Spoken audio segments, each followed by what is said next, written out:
Bonjour tout le monde. Alors très heureuse de vous retrouver aujourd'hui dans À table avec Annabelle. On va parler d'émotions, mais pas seulement d'émotions, mais aussi d'intelligence. Alors quand on met les deux ensemble, ça fait intelligence émotionnelle. Waouh! Et nous sommes avec une experte. Aujourd'hui, vous vous dites heureusement Annabelle qu'on est avec une experte. Salut Aurélie.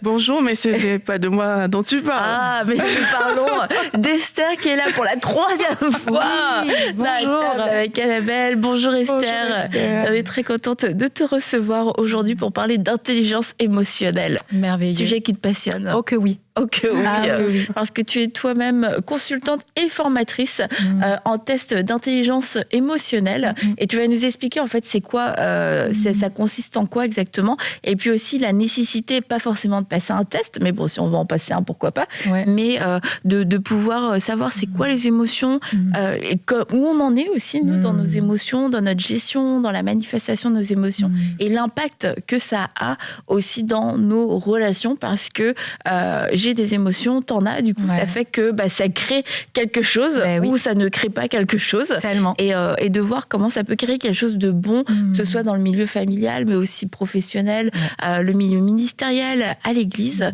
Et t'interviens aussi beaucoup dans le domaine des entreprises pour la communication à l'intérieur des entreprises. Et je pense que ça a toute sa place, du coup, d'avoir cette connaissance de l'intelligence émotionnelle qui n'est pas un test de QI, de compétences d'intelligence, mais d'intelligence émotionnelle. Et c'est quelque chose qu'on n'a pas forcément mis de l'avant, peut-être aussi dans le milieu des entreprises, même dans le milieu de l'Église. Mais aujourd'hui, on va voir pourquoi c'est important. Mais en tout cas, merci pour l'invitation. À chaque fois, je me sens privilégiée de parler de sujets qui viennent m'animer. Mais surtout, ce sont des sujets qui, pour moi, font du sens. Et même en ayant grandi dans l'Église, moi, je sais que j'ai toujours eu cette sensibilité aux émotions. Puis, des fois, je me posais la question, est-ce qu'elles ont leur place ou pas? Des fois, même plus jeune. Je sais que j'avais cette lecture très, très sensible à moi et aux autres. Parfois, c'était aussi perçu un petit peu comme un manque de confiance ou de ne pas avoir la paix, mais c'est sûr que je sentais la moindre chose qui se passait. Donc, c'est pour ça que j'ai voulu aussi creuser ce sujet des émotions.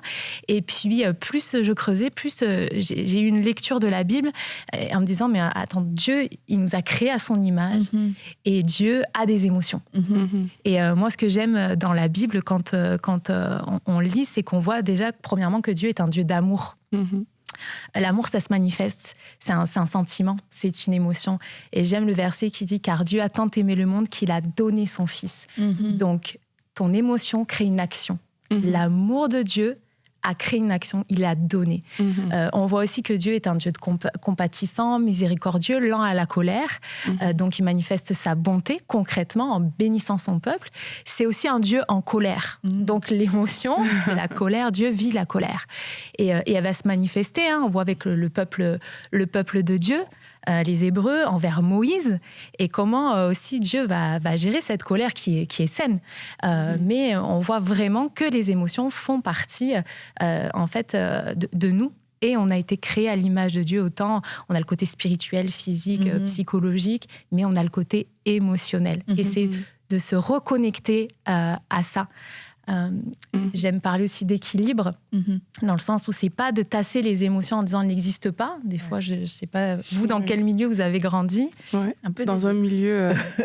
pour les hommes, beaucoup, ça n'existe pas. Et pour les femmes, c'est un peu des excès. C'était à peu près ça, la configuration, le préjugé qui était là. C'est ça. Et en même temps, d'avoir cet équilibre-là, parce que oui, il y en a qui tassent toutes leurs émotions, puis... c'est pas ce qui se passe dedans, eux-mêmes ne savent pas ce qui se passe. Et à contrario, il y a des gens qui sont toujours en train d'être guidés par leurs émotions. Donc, c'est important d'avoir l'équilibre. Je parle souvent d'équilibre, mais on a un Dieu d'équilibre et je pense que c'est important d'utiliser cette information émotionnelle que Dieu nous a donnée et d'en faire quelque chose de positif. Et du coup, tu disais, il y a ces deux extrêmes-là, soit on ignore nos émotions, on n'en a pas conscience, ou elles sont guides et maîtres dans notre vie. Mais est-ce qu'il y a un espoir? Est-ce qu'il y a quelque chose pour qu'on puisse trouver cet équilibre, justement?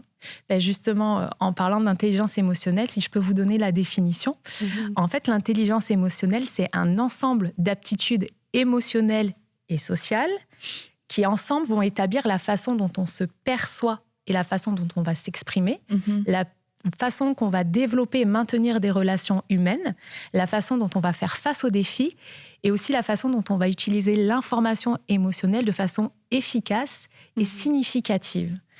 Donc, tu connaissais ça par cœur. C'est à force de, mais c'est intéressant de se dire, en fait, ça commence par moi.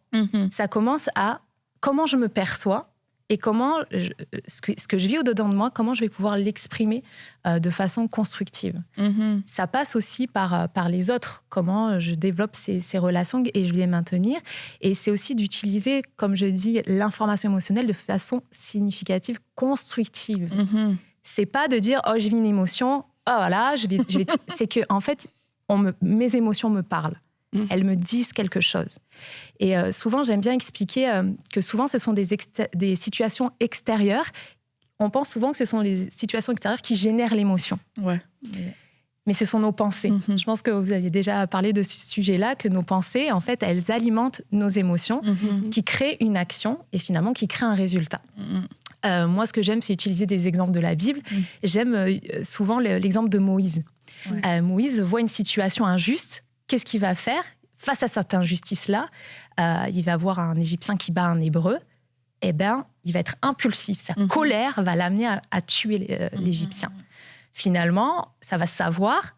Et c'est quoi qui va le driver? C'est sa peur. Donc, ça va être la fuite. Donc, ton émotion va gérer une action. Et des fois, ton émotion va générer aussi une inaction. Souvent, j'aime dire l'émotion, elle est là justement, ça veut dire ex moveo. Là, ça veut dire c'est moveo, ça veut dire que ça te fait bouger, mais ça peut t'amener aussi à l'inaction. Je ne sais pas si ça vous est déjà arrivé de vivre... Si, plein de fois. Pas toi. Non, mais déjà... L'inaction, le silence dans certaines situations, ça te ressemble plus que moi, ça. Le silence, toi? Non, toi. Ok, d'accord. Mais c'est déjà, je trouve, une première... il y a déjà eu plusieurs clés, mais une chose, c'est qu'en fait, on a déjà certaines émotions en nous. Et c'est de comprendre cette responsabilité qu'on a. Parce que, comme tu l'as dit, c'est pas les circonstances qui font naître, qui créent des choses. C'est à cause de ci, à cause de ça, que j'ai agi comme ci, comme ça. Et parce que du coup, on peut devenir très passif et très irresponsable par rapport à nos réactions et de se dire bah voilà, c'est juste c'est le monde qui me pousse à être comme ça, et de réaliser mais en fait c'est en moi, c'est juste ça vient appuyer sur des choses et ça me fait réagir de cette façon-là. Du coup, je suis obligée de me dire bah Seigneur, il y a peut-être un travail à faire. Je peux pas prier pour que tout le monde change parce qu'apparemment la chose a changé, la chose principale a changé, elle vient de moi. Et puis c'est quelque chose dont on a déjà parlé dans les émissions, de voir en fait que dans la même situation, on est 5 personnes, les 5 réagissent différemment. Donc tu te dis, si vraiment c'était comme une réaction universelle qui pousse tout le monde à faire quelque chose, bah on aurait tous réagi de la même façon. Mais pourquoi toi, est-ce que ça t'affecte pas? Pourquoi est-ce que toi, tu te fâches? Pourquoi est-ce que toi, t'es triste? Il y a quelque chose à l'intérieur de nous qui est pas pareil et qui est unique, qui est bien, mais qui fait que quand même, ça me ramène à moi. Comment est-ce que moi, je peux apprendre à connaître mes émotions et puis à les gérer pour pas qu'elles deviennent des méchants maîtres, en fait. Exact. Et si je reprends l'exemple de Moïse, c'est excellent ce que tu as dit. C'est que, donc, au chapitre 2, on voit que c'est un Moïse qui est très proactif. Et chapitre 3 et 4, c'est Dieu qui va l'appeler. Et là, on n'a pas affaire au même Moïse.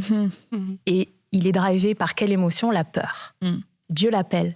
Dieu lui dit, voici, j'ai entendu les cris de mon peuple. Pourtant, Moïse, avant, au chapitre 2, on voit qu'il n'aime pas l'injustice. Et là, Dieu lui parle de l'injustice que vit son peuple. Je l'entends crier. Et Moïse n'est pas capable d'avoir de l'empathie à ce moment-là ou de quelque chose qui vient le chercher. Là, la peur est plus forte. Exact, c'est lui. C'est lui face à Dieu, c'est lui face à ses peurs. Et il va y avoir tout un dialogue entre Dieu et Moïse. Au début, mais ils vont pas me croire. Donc d'abord, c'est les autres, la peur des autres. Qu'est-ce qu'ils vont penser de moi? Je suis pas crédible là. Je suis pas le bon gars là. Finalement, après, il va parler de lui. finalement, Dieu va lui dire, mais non, en fait, je suis avec toi. C'est moi qui ai le pouvoir de délier la langue. Et ce que j'aime avec notre Dieu, c'est qu'il va quand même mettre une sécurité. Qu'est-ce qu'il va mettre à côté de lui? Il va mettre Aaron, qui va apaiser Moïse. Et l'intelligence émotionnelle est aussi une autre définition qui est, c'est reconnaître et gérer ses émotions, mais c'est aussi reconnaître les émotions chez les autres et les apaiser. C'est ça qui est plus dur, je pense. Parce que j'ai l'impression que... En tout cas, plus on grandit, plus on se connaît et plus on sait que, OK, dans certains types de situations, je peux réagir de certaines manières. Mais tu te connais toi, mais tu ne connais pas forcément tout de la personne en face. Et c'est souvent les personnes en face qui ont le petit côté irritant. Tu vois, le petit côté qui te fait perdre le contrôle. C'est plus les autres qui nous énervent, en fait. Les autres, le problème. Comme toujours. Donc, il y a ce truc où, en même temps, oui, il faut reconnaître ton émotion, mais il y a le côté plus réaction. Et je pense que c'est peut-être ça qui est difficile, parce que parfois, il y a des choses que tu n'as pas calculé. Tu avais prévu qu'aujourd'hui au travail, tout serait super, ce sera génial. Mais une personne te donne une parole et puis là, tu pètes un plomb. Tu vois, mais c'était pas ce que tu avais prévu. Mais comment on fait? Mais après, il y a la maîtrise de soi et tout. Ouais, amen. Ça, on le comprend. Mais il y a quand même une réalité, c'est que dans le monde dans lequel on est, l'intelligence émotionnelle est un vrai enjeu. Et pour des personnes adultes, aussi pour des enfants. Mais on se rend compte que des personnes adultes qui sont éduquées, ça n'a rien à voir avec le quotient intellectuel, ont quand même des défis émotionnels. Donc, comment faire vraiment pour manager tout ça, en fait? Déjà, même pour comprendre que j'ai un problème émotionnel. Est-ce que c'est juste sur la base de mes réactions? Ou alors, est-ce que c'est juste le fait que peut-être je ne réagis pas aux émotions? Ou là, je vais dire, j'ai un problème émotionnel. Ou alors, mes émotions sont peut-être démesurées dans certains domaines de ma vie. C'est là où je vais le comprendre. À quel moment quelqu'un qui nous regarde aujourd'hui peut dire, ah, mais si ça se trouve, moi, j'ai un problème émotionnel? Parce que, comme je dis, il y a des adultes très bien éduqués qui ont ces problèmes émotionnels, mais de prime abord, ils ne se le diraient pas, ils ne sauraient même pas que si ça se trouve, on est dans ce cas-là. Ouais, j'aime ta question, puis ça va beaucoup en termes de comportement, quand c'est profitable, mes émotions, et quand elles deviennent un frein. Quand ça devient un frein, c'est par exemple, oui, quelqu'un m'a fait une réflexion, puis là, je vais complètement me fermer et puis je vais faire les choses de manière énervée. Puis on le sait, hein, les émotions, elles sont contagieuses. Hein. On le sent quand quelqu'un arrive dans une pièce énervé et on le sent aussi quand quelqu'un arrive dans une pièce et qui est comme Jésus qui calme la tempête. Ça se ressent. Donc c'est en termes de comportement. Et si j'ai vraiment un message à faire passer, justement, c'est de voir l'intelligence émotionnelle dans ce que je fais et dans ce que je ne fais pas. Il peut y arriver que quelqu'un appuie sur un bouton rouge, oh, ça me fait quelque chose, mais en fait, ça vient toucher quoi chez moi? Et c'est aussi se responsabiliser en disant, oh, ça vient toucher une émotion, il y a quelque chose qui se passe, j'ai chaud, ça m'a fait de quoi? Et c'est quoi la pensée que j'entretiens avec cette réflexion qu'on m'a faite? Et c'est, tu sais, comme tu disais tout à l'heure, c'est de mettre le doigt, de se responsabiliser et après d'être capable d'exprimer. Et ça, si c'est important, parce que je vois beaucoup de gens qui sont très conscients d'eux-mêmes au niveau émotionnel, mais après, le fait de s'exprimer et de dire, là, la façon dont tu m'as parlé, ça m'a dérangé, je trouve ça pas acceptable, je comprends pas, est-ce qu'on peut s'en parler? Oh, ok, donc là, on dit, on révèle aussi quelque chose à la personne, mais on s'affirme et on se montre aussi tel que l'on est. Et la personne dit, oh, ok, j'ai peut-être, à ce moment-là, c'est un signal à l'autre de dire, là, j'ai pas apprécié. C'est aussi être honnête. Des fois, ça se passe beaucoup dedans de nous. Et le fait de l'exprimer, déjà, l'autre est au courant. Oh, il s'est passé de quoi? Mais tu vois, c'est peut-être ça aussi que, particulièrement dans nos milieux chrétiens, tu sais que ça t'a blessé, tu sais que ça t'a piqué, que ça t'a nanana, mais sous couvert aussi de l'amour, et avec de bonnes intentions, tu te dis, je vais pas aller voir la personne pour lui dire. Et puis aussi de se dire, c'est peut-être un manque de maturité spirituelle, tu sais, c'est à moi de gérer ça. Je vais pas aller voir quelqu'un dès qu'il y a eu, un petit accrochage. Se dire, écoute, je vais me gérer, en fait. Mais du coup, c'est quoi la limite, tu vois, entre les deux, la frontière? Parce que c'est vrai que tu peux pas aller voir tout le temps quelqu'un pour tout et pour rien. Tu sais, il y a des gens, ils viennent te voir, tu sais, tu t'as fait ci, t'as fait ça, ça devient un vrai poids. Parce que quoi que tu fasses, c'est tout le temps quelque chose qui va pas, tu vois. Mais en même temps, les personnes qui vont jamais le dire parce que elles veulent gérer ça eux-mêmes, mais ça part d'une bonne intention. C'est comme je dois réussir à le gérer. Tu vois, c'est ça ma normalité. Du coup, comment est-ce qu'on peut s'assurer qu'on n'est pas, dépendant de l'approbation des autres ou qu'on n'a pas un problème émotionnel d'un côté ou de l'autre. Comment on fait pour savoir? C'est quand ça vient te toucher, quand la relation elle est importante. Et moi, je parle beaucoup d'interdépendance. Quand tu es amené à voir régulièrement la personne, à travailler souvent avec elle, vaut mieux lui dire les choses. Versus une personne que tu verras une fois ou que tu vois pas régulièrement, si tu es capable de dire en fait, non, qu'est-ce que ça dit de moi à cette situation? Ok, il y a quelque chose qui se passe au-dedans de moi, je me fais une petite introspection de ok, ça vient me toucher, je me responsabilise, mais je ne vais pas charger cette personne de ça. C'est vraiment aussi la relation que tu as avec la personne. Si tu tiens la personne ou si tu vas beaucoup travailler avec elle, c'est important de dire les choses. Et c'est aussi s'affirmer. Puis j'aime ce que tu dis parce que souvent, moi je parle beaucoup de compétences en intelligence émotionnelle et je parle de déséquilibre. Tu as des gens qui vont être très très empathiques, très tournés vers les relations, mais qui oublient complètement de s'exprimer et de s'affirmer au détriment d'eux-mêmes, en fait. Donc, très tournés vers les autres, toujours les autres, mais en fait, ils se sont oubliés là-dedans. En fait, eux, ils peuvent se dire relationnellement, je suis fort parce que moi, j'ai l'impression que le relationnel, c'est tout vers l'autre, mais au final, il y a un déséquilibre. Exact. Et je parle toujours d'équilibre et de déséquilibre. Et en général, c'est de savoir quand est-ce que mon comportement va être un frein ou justement va être bénéfique face à une relation. Je dis souvent cette phrase qui dit « on se fait embaucher pour nos compétences et on se fait virer pour notre comportement ». Heureusement que je suis encore là. Donc, c'est nos comportements qui parlent plus. Et si j'avais une question à vous poser, moi j'ai un poste, je sais pas moi, de leader dans mon église ou à ma job, et je vous demanderais de me recommander une personne et une autre que vous me dites, ah non mais cette personne je te la recommande pas du tout. Je voudrais savoir, ce serait quoi les comportements ou les attitudes de la première personne que vous allez me recommander. Ça serait quoi? Quelqu'un de peut-être plus calme justement dans ses émotions, qui ne s'emporte pas facilement, qu'un leader aussi qui tout le temps s'emporte et tout, c'est pas forcément le meilleur style de leadership.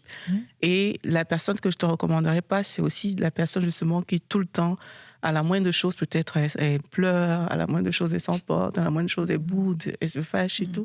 Tu vois, je te recommanderais pas cette personne. Ok. Toi, Annabelle, personne que tu me... Juste par son attitude, son comportement que tu me... Là, on parle pas de compétences? Non. Ok. Juste comportemental, qu'est-ce que tu me dirais? La personne que je te recommande pour un poste de leader, quelqu'un qui est rassembleur. Qui est rassembleur, fonceur, et puis qui travaille bien en équipe. C'est ça que je te recommanderais. Et quelqu'un que je te recommanderais pas, c'est quelqu'un qui a des problèmes relationnels, c'est compliqué de lui faire des retours, des feedbacks.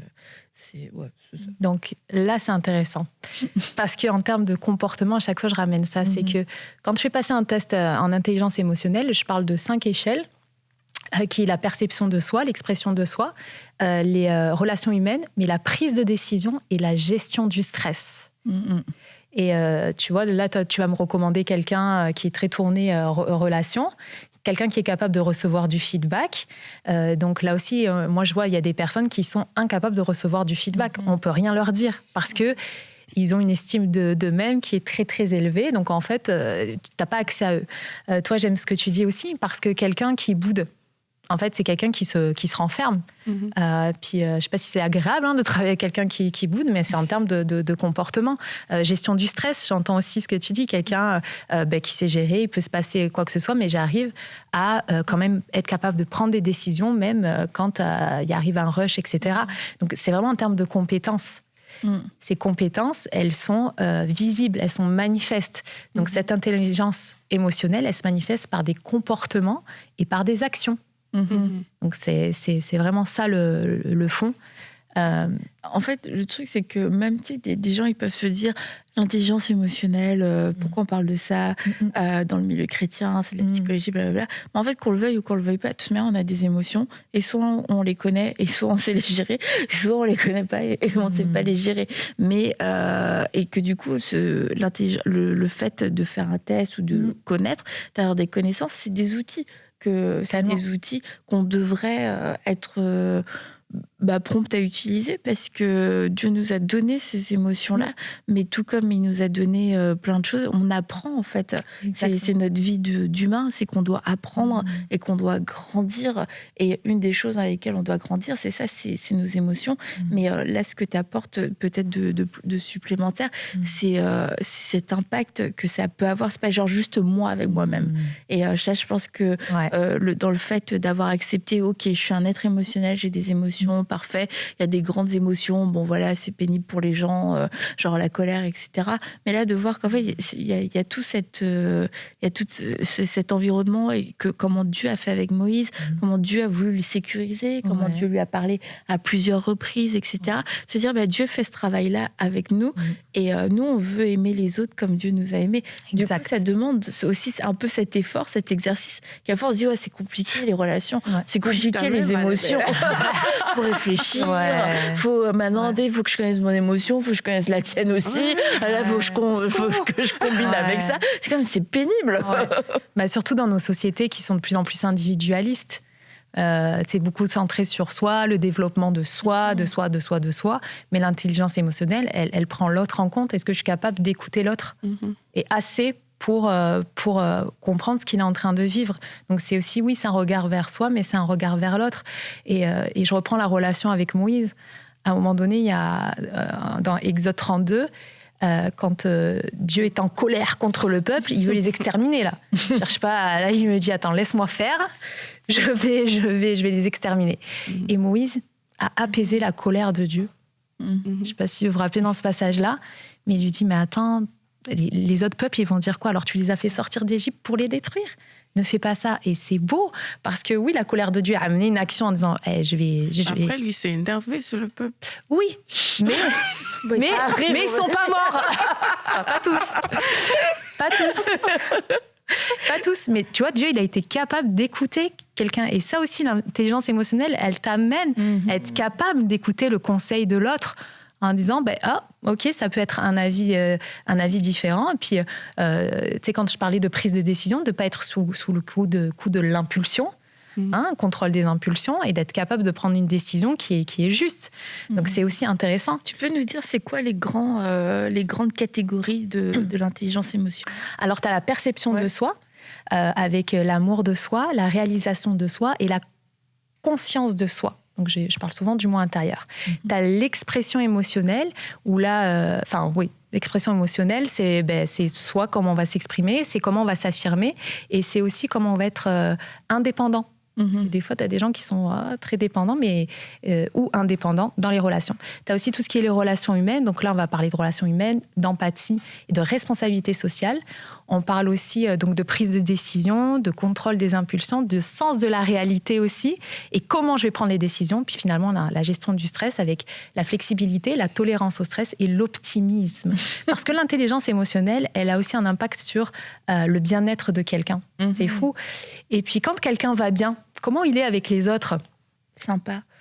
Quand tu es bien avec toi-même, qu'est-ce qui se passe? Et où est-ce qu'on situe, par exemple, les personnes introverties par rapport à l'intelligence émotionnelle, dans le sens que, vu que c'est quand même beaucoup de réactions aussi par rapport à autrui, et il y a des personnes qui, justement, du fait qu'elles soient introverties, elles vont pas forcément manifester, entre guillemets, beaucoup d'émotions visibles, parce qu'elles ont l'air quand même assez renfermées, assez repliées sur elles-mêmes. À quel moment est-ce que, justement, je suis pas juste dans l'introversion, mais et que c'est peut-être une faiblesse émotionnelle? Est-ce que ce type de personne-là, parce que moi, quand je regarde une personne introvertie, mais parfois ils sont calmes. Parfois, c'est pas les personnes qui vont le plus, même forcément, aller vers les autres. C'est pas des personnes qui vont le plus démontrer leurs émotions. Est-ce que c'est un problème d'intelligence émotionnelle, ou est-ce que tous les introvertis ont un problème? Je fais exprès de dire ça comme ça. Tu vois, ou alors, est-ce qu'il y a des comportements ou juste des personnalités qui ne manifestent pas forcément des émotions comme ça, mais qui sont quand même en bonne santé émotionnelle? Oui, en fait, la personnalité, l'intelligence émotionnelle, c'est différent. Puis ce qui est beau avec l'intelligence émotionnelle, c'est que ça se travaille tout au long de ta vie. C'est pas comme le QI qui va être inné, donc c'est une autre forme d'intelligence que tu peux travailler. Ça, c'est une bonne nouvelle. Très bonne nouvelle. Les expériences de la vie te font travailler ton intelligence émotionnelle, parce que les relations avec les autres te la font travailler. Donc souvent, pour les introvertis, puis je le vois moi très vite dans le test, c'est qu'ils ont une expression très basse. C'est des personnes qui sont aussi très relationnelles, donc souvent ils font passer les autres avant eux, donc c'est des personnes qui sont très à l'écoute, ce qui est beau, mais à chaque fois je dis, c'est quand est-ce que ça te dessert? Quand est-ce que ton introversion devient un obstacle à t'as des gens qui, du coup, ils vont avoir peur pour tout, même rentrer en relation, ou ne serait-ce qu'on va leur proposer des projets, ah ben non, je veux pas être exposé aux gens, je vais me cacher. Et c'est là où, en fait, c'est quand est-ce que ça devient un frein, et quand est-ce que, justement, ton introversion, elle est utile. C'est comme dans tout. Tu sais, c'est vraiment d'avoir des armes en disant, ben ça, à ce moment-là, peut-être que ça va être utile, mais dans un autre contexte, ça va me desservir.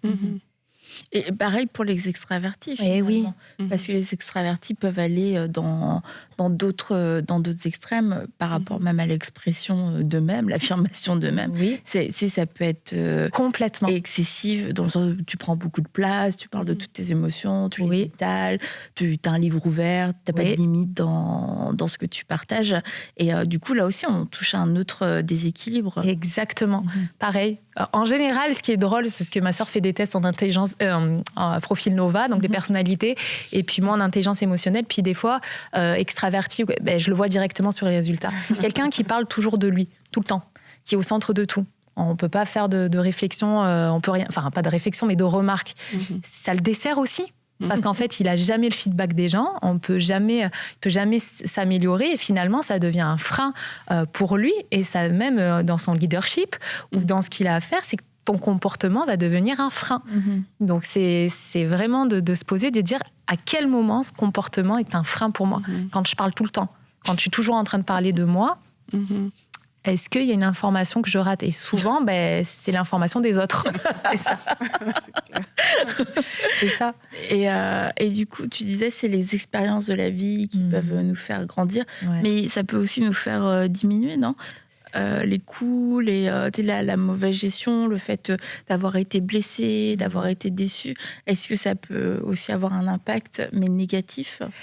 Alors, je te dirais, si tu ne travailles pas sur ça, sur les relations qui t'ont blessé, forcément, tu vas vivre toujours dans cette attitude où je suis blessée tout le temps. Donc, forcément, tu ne vas pas t'ouvrir aux autres et tu vas te renfermer. Et on sait que les relations sociales, elles sont importantes pour les êtres humains. On a été créés pour être les uns avec les autres, en contact avec les autres. Donc, c'est quelque chose que toi, il faut que tu ailles questionner en disant « j'ai été blessée ». Mais qu'est-ce qui est venu me chercher dans ces relations-là? Mais c'est souvent des blessures qui sont très très loin et que je suis en train de rejouer à chaque fois. Et à chaque fois que je rentrais en relation, je vais rejouer les mêmes scénarios avec d'autres personnes. Donc c'est important de mettre le doigt là-dessus et de dire ok, là je vais m'en occuper pour vrai. Qu'est-ce qui s'est passé dans cette situation? Pourquoi ça revient? Qu'est-ce que ça vient chercher chez moi? Et c'est important de faire ce travail-là. Tu sais, j'aime quand on dit oui dans Timothée que tes progrès soient évidents. Moi, je le vois dans le sens où c'est à nous de nous occuper de nous-mêmes, premièrement. C'est ça. Et puis d'être vrai avec Dieu. Tu sais, sonde-moi, Dieu connaît mon cœur. Regarde si je suis sur une mauvaise voie. D'être honnête avec soi. Je suis encore blessée. En fait, qu'est-ce qui se passe? Pourquoi? Tu sais, pourquoi je refais ce scénario? Pourquoi je le rejoue? Qu'est-ce qui se passe au-dedans de moi? C'est quoi mes blessures que tu dois venir guérir? Et est-ce que dans le cas, par exemple, des parents qui ont des enfants qui ont des défis justement au niveau de leurs émotions, est-ce que c'est quoi les clés en fait? Parce qu'on est adulte, on se dit on peut se prendre en charge nous-mêmes, mais pour un parent, l'enfant il est tout petit, qu'est-ce qu'on fait?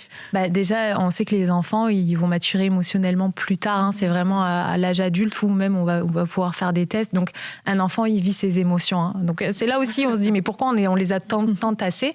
Puis c'est de comprendre derrière c'est quoi, qu'est-ce qui se passe, parce qu'il y a quelque chose qui est venu le heurter ou le chercher. Après, il faut mettre des limites comme tout bon parent, mais de comprendre. Peut-être que sur le coup de la colère, c'est pas le moment de parler à son enfant, de dire vas-y, dis-moi qu'est-ce qui s'est passé. C'est peut-être d'attendre qu'il redescende. Tu peux aller dans ta chambre, te calmer, puis après, on va avoir une discussion. Un enfant qui est triste, oui, tu peux lui dire mes bras sont là.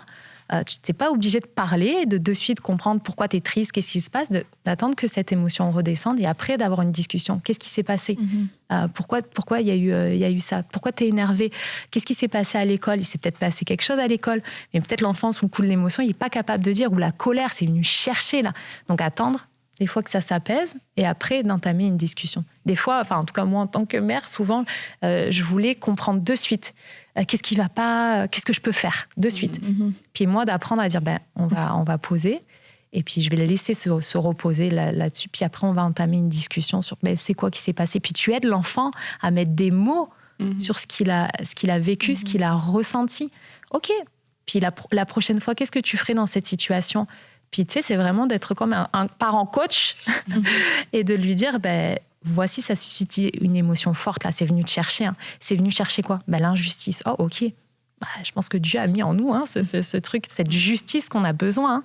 Donc, de vraiment prendre le temps de laisser redescendre et puis après parler, questionner. Qu'est-ce qui s'est passé ? Et pas de dire, encore une fois, c'est un caprice, ou elle dit ça pour se faire remarquer, ou il fait ça encore. Tu sais, c'est de le prendre au sérieux aussi. Et d'où l'importance, tu vois, de se prendre en charge et émotionnellement, parce que ça va aussi avoir un impact sur nos enfants. Parce que sinon, on n'a que deux émotions, content, pas content. Je veux dire, non mais ça va, c'est ce qu'on va transmettre aussi aux enfants. T'es content, t'es pas content, t'es fâché, t'es heureux. Et tu vois, souvent, même en tant qu'adulte, plusieurs vont pas savoir. Ils sont énervés, ils sont fâchés. Mais en fait, c'est pas de la colère. Quelquefois, c'est de la tristesse, c'est de l'injustice. Et il y a comme ces sous-couches. Alors, on sent qu'on devient tous très fins dans l'expression de nos émotions. Mais quand on n'en a que deux, c'est qu'en fait, il en manque juste quelques-unes. Et quelquefois, il y a des adultes qui ont grandi comme ça. C'est noir, c'est blanc, je suis content, je suis pas content. Voilà. Mais après, tes enfants, c'est la même chose. Écoute, soit t'es content, soit t'es pas content. Ouais. Ok, t'es content, rigole. T'es pas content, va dans ta chambre. Mais et c'est pour ça, quand nous-mêmes, on arrive mieux à se comprendre, de savoir, mais en fait, je suis stressée. Là, c'est même pas que je suis fâchée, que je suis stressée, j'ai un stress. J'ai un stress parce que j'ai peur d'échouer, parce qu'il y a quelque chose qui arrive devant moi, parce que j'ai un défi, parce que j'ai une conversation difficile. Et pourtant, t'as l'impression juste que t'étais en colère. Mais en fait, non, j'étais juste stressée. Il faut être triste aussi. Oui. Et qu'il n'y a que la colère qui va exprimer la tristesse. Je sais que pendant longtemps, moi, il y a des émotions que je ne savais pas. Tu vois ? Je ne savais pas que, OK, ça, c'est telle chose. Et surtout le stress, parfois, je ne savais pas que j'étais stressée. Je voyais juste que j'avais peut-être des maux de tête, un certain type de maux de tête. Et des cheveux qui montaient au fur et à mesure de la journée. Mais je ne savais pas, en fait, identifier... T'es stressée, Aurélie ? Non. C'est ça. Je n'avais pas identifié cette émotion-là. Mais il a vraiment fallu que je remarque des choses pour dire, mais en fait, OK, quand je ressens ça, quand il y a ce truc où je ne sais pas trop et tout, mais si ça se trouve, c'est du stress. Tu vois ? Je pense que peut-être, alors qu'on on écoute cette émission, c'est de aussi prendre du temps de recul pour vraiment se dire, mais qu'est-ce qu'il y a à l'intérieur de moi, tu vois, parce que comme tu dis, Annabelle, parfois c'est soit blanc, soit noir. Tu vois, parfois la vie va tellement vite qu'on s'arrête même pas sur nos émotions. Il y a tellement de choses à gérer. J'ai pas le temps de gérer ce qui se passe à l'intérieur. Pourtant, c'est important de s'arrêter. Aujourd'hui, je sais reconnaître que, Aurélie, je pense que ça, c'est du stress. Et aussi, quand il y a quelque chose qui n'a pas l'air normal à l'intérieur, c'est bien de s'arrêter pour mettre des mots dessus. Tu vois, c'est comme... Moi, je fais souvent cet exercice-là. J'ai appris à me dire, qu'est-ce qui se passe en fait ? Pourquoi tout à coup, il y a une humeur, tu vois ? Parfois, on est comme... Tout va bien, mais il y a un truc. C'est comme si tout à coup, tu te sentais plus bien ou tu es énervé. Pourtant, personne ne t'a rien fait. Et moi, personnellement, j'ai appris à m'arrêter. C'est pas forcément systématique. Mais pour me poser souvent la question, mais qu'est-ce qui s'est passé en fait ? Et parfois, tu vas voir que c'est juste une pensée que tu as eue, tu t'es rappelé de quelque chose et ton humeur a changé. Tu vois, et je pense que prendre ce temps-là, c'est super, mais je vais te poser aussi peut-être une dernière question. C'est à quel moment quelqu'un peut dire je suis mature émotionnellement? À quel moment? Alors, on sait dans les recherches que souvent avec l'âge, on peut avoir plus de maturité émotionnelle parce que, comme j'ai expliqué, c'est aussi comment on fait face aux difficultés. Puis nos difficultés, elles nous apprennent justement à gérer ou pas. La maturité émotionnelle, moi, je vois avec des tests que je fais où j'arrive à voir une personne qui arrive très bien à utiliser cette forme d'intelligence, parce qu'il y a plusieurs formes d'intelligence, mais quelqu'un qui arrive à bien utiliser cette intelligence émotionnelle-là, elle est assez équilibrée. Même moi, je le vois dans son leadership ou comment elle est avec les autres. C'est autant une personne qui est capable de reconnaître ses forces, mais aussi ses faiblesses. On peut discuter avec elle. C'est quelqu'un qui, au niveau des relations, elle arrive à établir quand même des relations mutuellement satisfaisantes. C'est quelqu'un qui sait quand même prendre des décisions, qui sait se responsabiliser, qui a quand même une bonne connaissance de soi en gestion de stress. Elle a ces outils-là qui vont l'aider à s'adapter. Donc, je te dirais que c'est vraiment en la travaillant et puis en mettant le doigt sur ça, c'est quelque chose que je dois travailler, qui va t'amener à une maturité. Et moi, je pense que même dans le monde de l'emploi ou dans l'Église, c'est quelque chose qui est vraiment à apprendre. Tu sais, je pense que la maturité émotionnelle va avec la maturité spirituelle aussi. Ça, c'est vraiment quelque chose d'important. Et de plus en plus. Puis juste, je voulais faire une parenthèse, c'est qu'on a de plus en plus l'intelligence artificielle qui arrive. Donc, tu sais, je vois, tu sais, on parle de QI, de quotient intellectuel. Malheureusement, cette intelligence-là artificielle fait que parfois des médecins qui ont plein de diplômes, elle arrive à faire des meilleurs diagnostics que les médecins eux-mêmes. Donc, finalement, intelligence intellectuelle, il y a des métiers qui vont peut-être disparaître, mais l'intelligence émotionnelle, ça, elle disparaîtra pas. C'est quelque chose qu'on aura toujours. C'est pas une IA qui va remplacer justement ces émotions. Donc c'est vraiment quelque chose à développer, je pense, pour soi, pour ses enfants, mais aussi pour son entourage. Et je pense que ça amène aussi quelque chose de sain, en fait, de sain et de constructif. C'est pas nier, c'est être capable de s'en parler, d'être vrai, d'être authentique, mais de dire j'ai cette information-là en moi. Qu'est-ce que j'en fais? Est-ce que je la partage ou pas? Est-ce que je suis capable de la processer moi-même? Est-ce que cette information-là, elle est aussi importante pour l'autre, pour que je sois vraie et authentique avec l'autre et qu'on puisse encore mieux collaborer, parce que c'est aussi se montrer soi. Donc, c'est un peu tout ça que ça englobe. Et on peut passer un test avec toi, Esther, comme en allant sur le site conseilreliance.com. Oui. Et là, on peut passer ce test-là. Et après le test, tu fais toi-même un débrief pour expliquer si tu es mature ou pas mature émotionnellement. Et en tout cas, je trouve que c'est un bel outil et c'est quelque chose de bien à faire. Et puis aussi, si vous avez une équipe de travail, une équipe, que ce soit dans l'entreprise ou que ce soit à l'église, ce sont des outils qui sont bons à faire. Elle a parlé de Rachel Baroni, sa sœur, qui est déjà venue aussi sur l'émission, qui fait passer les tests profil Nova. Donc, vous pouvez avoir tout ça sur leur site conseilreliance.com. Et ce qui est super, c'est que tout peut se faire à distance, peu importe où vous êtes dans le monde, ça peut se faire. Et puis, je trouve que c'est vraiment des outils qui sont là. En plus, toi et Rachel, vous avez l'Esprit de Dieu aussi. Donc, c'est avec votre expérience d'église, votre expérience professionnelle. Et ça ajoute beaucoup dans la connaissance. On veut tous grandir dans la communication, dans nos relations. Mais à un moment donné, il faut aussi apprendre. Ouais, donc, pour apprendre, faut investir et il faut s'équiper, il faut se renseigner, il faut s'informer. Il faut aller voir des gens qui l'ont appris pour nous, qui nous l'expliquent juste après. Donc merci Esther d'avoir fait ces études pour nous. Avec plaisir. Toujours un plaisir de partager. Nous expliquer tout ça. Et merci de nous conscientiser aussi sur ça. Et je vais terminer sur ce point-là. Tu disais que le premier bloc, c'était la perception de soi avec l'amour propre. Et on en revient encore une fois à ce que Jésus a dit, c'est aime ton prochain comme toi-même. Et que quand on apprend à s'aimer, quand on apprend à s'apprécier, quand on qu'on apprend à se connaître, c'est aussi avec cette mesure-là qu'on va pouvoir aimer l'autre, apprécier l'autre et le connaître. Et encore une fois, on en revient à un message qui est totalement biblique. Écoutez, c'est totalement biblique et ce sont des outils qui sont mis à notre disposition. Et maintenant, c'est comme toutes sortes d'outils. On peut mal les utiliser, on peut les utiliser à l'excès, les faire passer au-dessus de la parole de Dieu. Mais ça, c'est des choix que les gens peuvent faire, mais ça ne rend pas l'outil mauvais.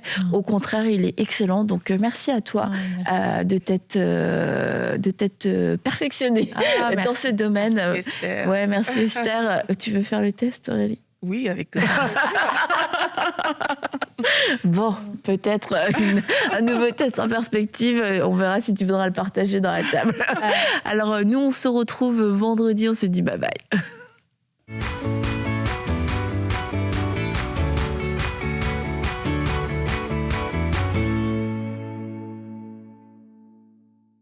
Bonsoir à toute l'équipe. Je suis ravie de partager avec vous ce témoignage. Lorsque ma fille a eu 3 ans, elle a commencé à faire de l'asthme et aussi des allergies au pollen, aux acariens, aux poils d'animaux. Le médecin lui a prescrit des corticoïdes ainsi que des antihistaminiques pour éviter qu'elle ne fasse des crises d'asthme. 8 ans plus tard, ma fille est toujours malade et continue son traitement. Et là, je suis démoralisée et je finis par croire que c'est la volonté de Dieu. Jusqu'au jour où je tombe sur l'émission Prières inspirées du pasteur Jérémie. Le thème, c'était « Refuser la maladie ». Et là, je réalise que je peux refuser la maladie de ma fille. Donc, je prie avec elle ce soir-là en lui expliquant qu'après la prière, elle serait immédiatement guérie. Et là, ce soir-là, miracle, Dieu a opéré. 1 mois plus tard, j'ai pris un chien à ma fille, chose que je ne pouvais pas faire du fait de ses allergies. Donc aujourd'hui, ma fille a 12 ans, elle est en parfaite santé. Dieu l'a restaurée, son asthme et ses allergies ont complètement disparu. Donc je glorifie Dieu pour ce merveilleux cadeau et aussi un grand merci à toute l'équipe EMCI pour vos émissions qui ont transformé ma vie spirituelle. Que Dieu vous bénisse. Vous savez, je suis toujours tellement émerveillée, tellement encouragée, tellement bénie, tellement édifiée par les témoignages que vous nous envoyez. Voir ce que Dieu fait dans vos vies, voir comment Dieu guérit, comment Dieu restaure, comment Dieu transforme des vies, c'est merveilleux. Et je veux prendre le temps de vous dire merci à chacun d'entre vous, la grande famille des partenaires, parce que votre soutien fait la différence. Votre soutien, mois après mois, permet que ce message soit diffusé, que l'évangile atteigne les maisons de la francophonie. Alors merci de tout cœur et j'ai un petit message pour vous. J'avais à cœur de vous partager ce verset de Hébreux 6:10 que vous connaissez très certainement. La Bible dit « Car Dieu n'est pas injuste pour oublier votre travail et l'amour que vous avez montré pour son nom, ayant rendu et rendant encore des services aux saints. » Oui, le Seigneur voit, le Seigneur n'oublie pas les sacrifices que certains d'entre vous faites, le prix que vous payez mois après mois. Le Seigneur vous voit, le Seigneur se souvient de vous. Alors je veux vous dire que ce sacrifice n'est pas vain. Vous êtes co-animateur, coproducteur avec nous. Merci de participer à la diffusion de ce message. Que Dieu vous bénisse. Un grand merci à tous nos partenaires qui donnent pour voir des vies transformées partout dans la francophonie.